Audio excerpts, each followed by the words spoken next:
Hello दोस्तों, स्वागत है आपका हमारे चैनल में। आज का हम इस वीडियो में दोस्तों जो क्लास 10 विज्ञान का भौतिक विज्ञान है दोस्तों, जिसका जो पाठ का नाम है दोस्तों प्रकाश का अपवर्तन तथा परावर्तन। दोस्तों इस चैप्टर का जो भी इम्पोर्टेंट क्वेश्चन है उन सभी इम्पोर्टेंट क्वेश्चन को एक ही वीडियो में बता देंगे। दोस्तों देखिए यहाँ पे लिखा है दोस्तों, अगर आपने आज तक कुछ भी नहीं पढ़ा है। क्या दोस्तों, हम दोस्तों यह मान कर चल रहे हैं कि आपने आज तक कुछ नहीं पढ़ा है। हम एकदम बेसिक से स्टार्ट करेंगे आज से। दोस्तों अगर आपने इससे पहले कुछ पढ़ा है तो अच्छी बात है, कोई दिक्कत नहीं है और अच्छी बात है, लेकिन हम मान ले रहे हैं कि आपने आज तक कुछ नहीं पढ़ा है।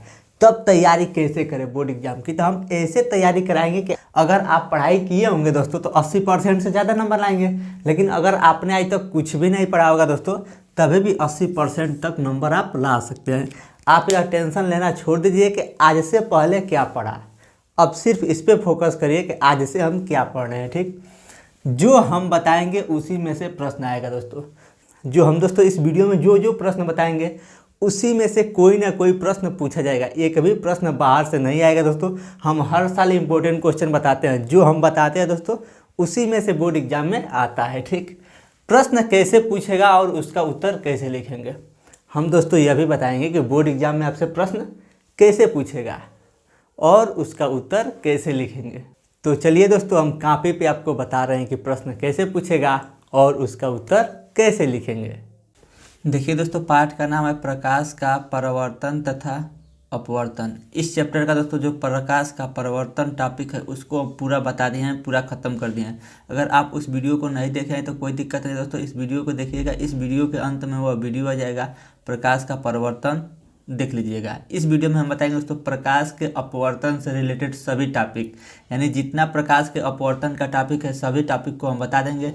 हमें भी बता देंगे कि प्रश्न कैसे पूछेगा और उसका उत्तर कैसे लिखेंगे। दोस्तों जो प्रकाश का अपवर्तन है इस टॉपिक से रिलेटेड जो भी इंपॉर्टेंट प्रश्न है उन सभी इंपॉर्टेंट प्रश्नों को बता देंगे। तो देखिए सबसे पहले क्या है दोस्तों, प्रश्न। बोर्ड एग्जाम में आपसे प्रश्न पूछेगा कि प्रकाश का अपवर्तन किसे कहते हैं, प्रकाश के अपवर्तन का नियम बताइए। क्या दोस्तों बोर्ड एग्जाम में क्या प्रश्न पूछेगा कि प्रकाश का अपवर्तन किसे कहते हैं।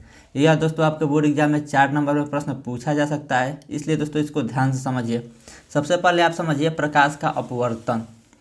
यहाँ पे हम एक चित्र बना रहे हैं, यह चित्र समझिए। मान लीजिए यह एक रेखा बना रही है, ऐसे एक बाल्टी हो गया, बन गया। इसमें क्या है दोस्तों, पानी भरा है। और जब इतना समझ में आ गया दोस्तों, यह क्या है, एक टब है या बाल्टी समझ लीजिए, इसमें पानी भरा है। और यहाँ से जब हम टार्च बारेंगे, क्या दोस्तों, यहाँ से जब टार्च बारेंगे तो प्रकाश ऐसे आएगा। और जब पानी के सतह पे आएगा दोस्तों तो वह क्या होगा, ऐसे हल्का सा मुड़ जाएगा। इसको ऐसे सीधे जाना चाहिए, प्रकाश क्या होगा, सीधे जाना चाहिए ऐसे। लेकिन क्या हुआ, जब नीचे पानी जब मिला इसको, तो पानी में जब प्रकाश जाता है तो क्या होता है, मुड़ जाता है। तो इसी को क्या कहते हैं, प्रकाश का अपवर्तन। यहाँ पे क्या हुआ है, प्रकाश का अपवर्तन हुआ है। जो मुड़ रहा है ना यहाँ से प्रकाश, जैसे सीधा इसको ऐसे जाना चाहिए, लेकिन यहाँ से क्या हो गया, मुड़ गया, अपना मार्ग बदल दिया। ऐसे जाना चाहिए और ऐसे चला गया। तो जो अपना मार्ग बदलता है उसी को क्या कहते हैं, प्रकाश का अपवर्तन कहते हैं। देखिए वही चीज़ यहाँ पे लिखा है। देखिए दोस्तों यहाँ पे लिखा है प्रकाश का अपवर्तन, जब प्रकाश एक माध्यम से दूसरे माध्यम में जाता है। अब आप समझिए दोस्तों माध्यम किसे कहते हैं। यहाँ पे इसके ऊपर क्या है दोस्तों, कुछ नहीं है ना, तो जहाँ कुछ नहीं रहता है तो हवा रहता है, तो यह एक माध्यम हो गया। हवा क्या हो गया, एक माध्यम हो गया।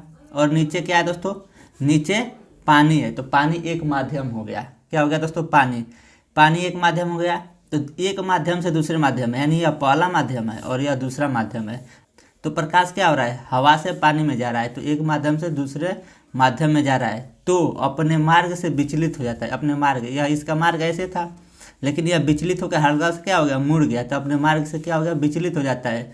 उसे प्रकाश का अपवर्तन कहते हैं। इतना समझ में आ गया दोस्तों कि प्रकाश का अपवर्तन किसे कहते हैं। अब समझिए प्रकाश के अपवर्तन का नियम। प्रकाश का अपवर्तन का नियम समझने से पहले यहाँ पे एक और टॉपिक ध्यान से समझिए। जो यह प्रकाश किरण आती है, प्रकाश किरण मतलब जो टार्च बारेंगे तो प्रकाश निकलेगा, उसी को कहते हैं प्रकाश किरण। तो जो यह प्रकाश किरण यहाँ पे आ रही है, तो यहाँ से यहाँ तक के प्रकाश किरण को कहते हैं आपतित किरण। तो यहाँ पे हम लिख दे रहे हैं दोस्तों आपतित किरण।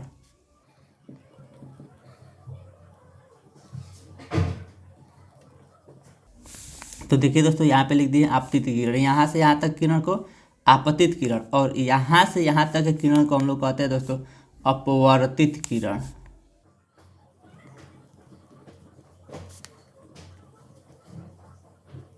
तो देखिए यहाँ पे लिख दिया दोस्तों अपवर्तित किरण, यह हो गया आपतित किरण और यह हो गया अपवर्तित किरण। में दोस्तों हम एक और टॉपिक आपको बता रहे हैं, यहाँ पे क्या करते हैं, अभिलंब खींच देते हैं। ऐसे ऐसे एक सीधा रेखा 90 अंश पे खींचेंगे तो इसको क्या कहेंगे दोस्तों, अभिलंब। तो यह क्या हो गया दोस्तों, अभिलंब, यह है अभिलंब। तो देखिए पहला नियम क्या है, पहला नियम होता है, यह होता है आपतित किरण, अपवर्तित किरण तथा आपतन बिंदु पर, यानी इस बिंदु पर खींचा गया अभिलंब, तीनों एक ही तल में होते हैं, एक ही तल में होते हैं यानी एक ही जगह होते हैं। देखिए वही चीज़ यहाँ पे लिखा है, आपतित किरण, यह हो गया दोस्तों आपतित किरण, अपवर्तित किरण, यह हो गया अपवर्तित किरण तथा आपतन बिंदु पर खींचा गया अभिलंब, यही रहा दोस्तों, आपतन बिंदु पर खींचा गया अभिलंब, तीनों एक ही तल में होते हैं, तीनों एक ही तल में होते हैं यानी तीनों एक ही जगह है होते हैं। तो देखिए तीनों एक ही जगह से गया है, अभिलंब भी यहाँ से है, आपतित किरण भी यहाँ पे है और अपवर्तित किरण भी यहीं पे है। तो यह हो गया प्रकाश के अपवर्तन का पहला नियम। अब देखिए प्रकाश के अपवर्तन का दूसरा नियम। दूसरा नियम दोस्तों प्रकाश के अपवर्तन का बहुत इंपॉर्टेंट है, क्योंकि इसे स्नेल का नियम भी कहा जाता है। बोर्ड एग्जाम में यहाँ से आपसे प्रश्न यह भी पूछा जा सकता है कि स्नेल का नियम बताइए, इसलिए दोस्तों इसको ध्यान से समझिएगा। अब प्रकाश के अपवर्तन का दूसरा नियम समझने से पहले एक और टॉपिक दोस्तों यहाँ पे ध्यान से समझिए। जो यह आपतित किरण है और यह अभिलंब है, तो इसके बीच कोई कोण बनेगा, तो उस कोण को क्या कहेंगे दोस्तों, आपतन कोण। यहाँ पे लिख दे रहे हैं आपतन कोण। तो इसका नाम क्या हो गया दोस्तों, आपतन कोण। और इससे किससे प्रदर्शित करते हैं, आई से प्रदर्शित करते हैं। और यहाँ पे भी एक कोण बनेगा ना दोस्तों, तो इस कोण को हम लोग कहें, इसको क्या कहेंगे दोस्तों, अपवर्तन कोण। क्योंकि यह अभिलंब, क्योंकि दोस्तों यह आपतित किरण और अभिलंब के बीच बन रहा है, इसलिए इसे कहेंगे अपवर्तन कोण। तो अब देखिए दोस्तों दूसरा नियम क्या है। दूसरा नियम है दोस्तों आपतन कोण की जया। क्या दोस्तों, आपतन कोण, यह है ना आपतन कोण, आपतन कोण की जया। जया का मतलब होता है दोस्तों साइन, आपतन कोण की जया साइन, तो ऐसे लिख देंगे साइन। आपतन कोण की जगह कितना है, साइन आई है, तो साइन आई, ठीक। तथा अपवर्तन कोण की जगह साइन आर, यह है दोस्तों अपवर्तन कोण। यह क्या है दोस्तों, अपवर्तन कोण। और इसको किससे प्रदर्शित करते हैं, आर से। तो अपवर्तन कोण की जगह कितना होता है, साइन आर, तो यहाँ पे बट्टे में लिख देंगे साइन आर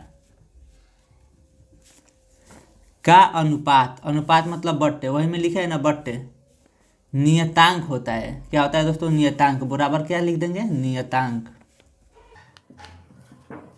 बराबर लिख दिए नियतांक होता है। इसे स्नेल का नियम कहते हैं। क्या दोस्तों, इसी को स्नेल का नियम कहते हैं। यह जो सूत्र है इसी को स्नेल का नियम कहते हैं। क्या, आपतन कोण की जगह साइन आई, तो यह हो गया आपतन कोण, इसकी जगह साइन आई, तथा अपवर्तन कोण की जगह साइन आर, तथा अपवर्तन कोण की जो जगह है साइन आर का अनुपात, अनुपात मतलब बट्टे, यानी इसको बट्टे में लिख देंगे तो बराबर क्या होगा, नियतांक होगा। इसे स्नेल का नियम कहते हैं। अब देखिए अगला प्रश्न आगे पूछेगा दोस्तों, लेंस किसे कहते हैं, यह कितने प्रकार के होते हैं। क्या दोस्तों, लेंस के बारे में अब हम बताएंगे। सबसे पहले आप समझिए लेंस क्या होता है। लेंस एक ऐसा चीज़ होता है दोस्तों जिसके हम आर पार देख सकते हैं। और लेंस क्या होता है, दो पृष्ठों से बना होता है, एक ऐसे बना रहेगा, एक यह पृष्ठ हो गया, फिर इसके तरफ दूसरे तरफ भी ऐसे पृष्ठ होता है। तो यह क्या होता है दोस्तों, लेंस। लेंस से हम क्या करते हैं, किसी भी चीज़ को देखते हैं। तो सबसे पहले हम समझेंगे कि लेंस का परिभाषा क्या होता है। तो देखिए लेंस का परिभाषा है, दो पृष्ठों से घिरा हुआ पारदर्शी माध्यम।